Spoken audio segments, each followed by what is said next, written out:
महाराष्ट्र में ओवैसी पिछले कई दिनों से महाराष्ट्र में आते हैं, कभी औरंगजेब के नाम से नारे लगाते हैं, कभी स्टेज पे खड़े रह के भड़काऊ भाषण देते हैं। ओवैसी जी ने एक चीज याद रखना चाहिए कि ये महाराष्ट्र में उद्धव ठाकरे जी की सरकार नहीं है जो आपके नारे बर्दाश्त किए जाएंगे या भड़काऊ भाषण आप जो दे रहे हैं महाराष्ट्र में आके।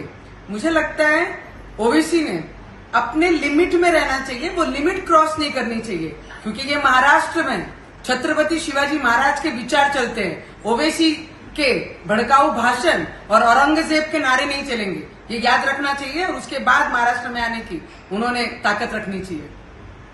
अरे देवेंद्र फडणवीस साहब, शिंदे साहब, कौन सी हुकूमत तुम चला रहे हो? 2 लोगों की जानें चली गई हैं। अगर कोई फोटो लेकर निकलता तो देवेंद्र फडणवीस बोलते फलां की औलाद।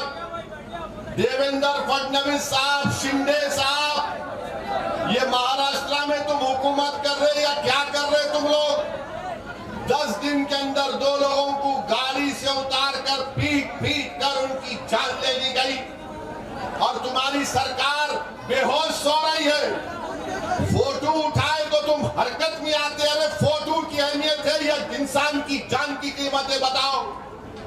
मरने वाला अगर अंसारी है तो उसकी कीमत नहीं है।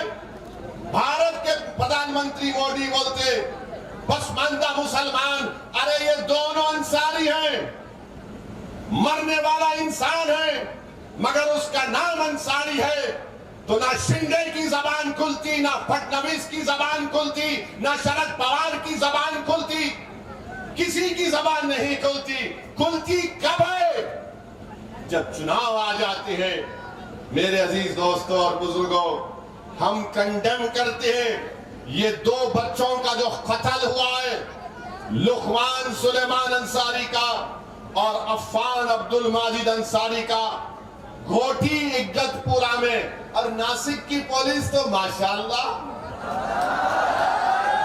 वाह वाह। मैं तो एसपी साहब आपको मुबारकबाद देता हूं कि आप एसपी हैं और ये कत्ल हो रहा है, और शायद आपको बीजेपी की सरकार इनाम दे देगी कि आपने बड़ा अच्छा काम किया है। अरे क्या हो रहा है हमारे महाराष्ट्र में? गरीबों को गाड़ी से उतार कर पीट कर उनकी जान ले ली जा रही है।